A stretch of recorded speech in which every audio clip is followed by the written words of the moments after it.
عالم انسانیت پر نبی کے احسانات۔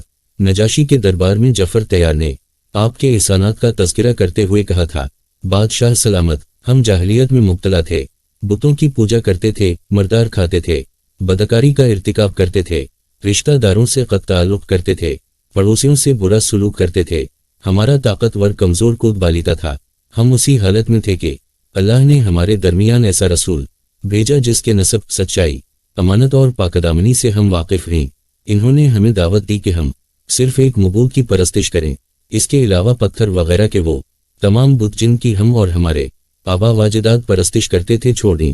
انہوں نے ہمیں سچ بات بولنے کی، امانت داری کی، صلہ رحمی کی، پڑوسیوں سے حسن سلوک کی، حرام کاموں اور دوسروں کا خون بہانے سے پرہیز کرنے کی تعلیم دی۔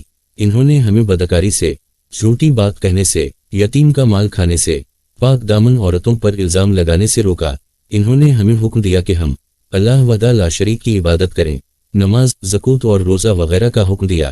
مسند احمد، مسند اہل بیت، حدیث 1742۔